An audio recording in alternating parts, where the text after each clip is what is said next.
കേന്ദ്രീകരിച്ചായിരിക്കും തെരച്ചിൽ നടത്തുക. രാപ്പകൽ വ്യത്യാസമില്ലാതെ തെരച്ചിൽ നടത്തും. അനധികൃത താമസക്കാരാണെന്ന് സംശയിക്കുന്നവരിൽ നിന്ന് രേഖകൾ ആവശ്യപ്പെടും. പരമാവധി വീടുകളും സ്ഥാപനങ്ങളും കയറിയിറങ്ങി പരിശോധന നടത്തും. ഇതിനായി 70 പരിശോധന ഉദ്യോഗസ്ഥരെ നിയോഗിക്കും. ആവശ്യമെങ്കിൽ 2000 ഉദ്യോഗസ്ഥരെ വരെ നിയോഗിക്കുമെന്നും ബ്രിഗേഡിയർ അലി അബ്ദുള്ള അൽവാൻ പറഞ്ഞു. എമിറേറ്റിൽ നിന്ന് അനധികൃത താമസക്കാർ പൂർണ്ണമായും ഒഴിഞ്ഞുപോയി എന്ന് ബോധ്യപ്പെടുന്നിടത്തോളം തിരച്ചിൽ തുടരും എന്നാണ് അധികൃതർ അറിയിച്ചിരിക്കുന്നത്.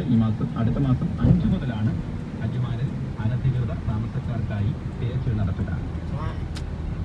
രാജ്യത്തെ അന്തരീക്ഷ ഊഷ്മാവിൽ ഗണ്യമായ കുറവ് അനുഭവപ്പെടും വിധം തണുത്ത ശക്തമായ കാറ്റ് വീശാൻ സാധ്യതയുണ്ട് എന്ന് കാലാവസ്ഥാ നിരീക്ഷണ കേന്ദ്രം അറിയിച്ചു.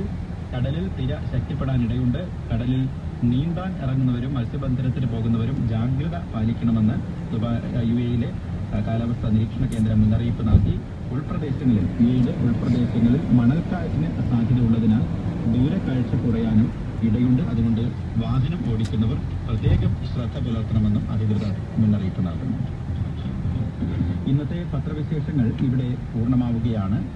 ന്യൂസ് ഫോക്കസ് ഇനി നാളെ രാവിലെ 8 മണിക്ക്. നമസ്കാരം.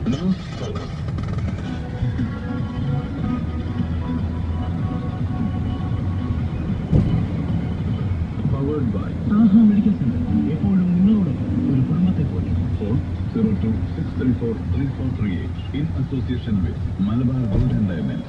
Celebrate the beauty of life. Food and Fun Alliance. രുചിഭേദങ്ങളുടെ സമ്പൂർണ്ണത. The ultimate taste of food which gives you more and more fun. Phone 03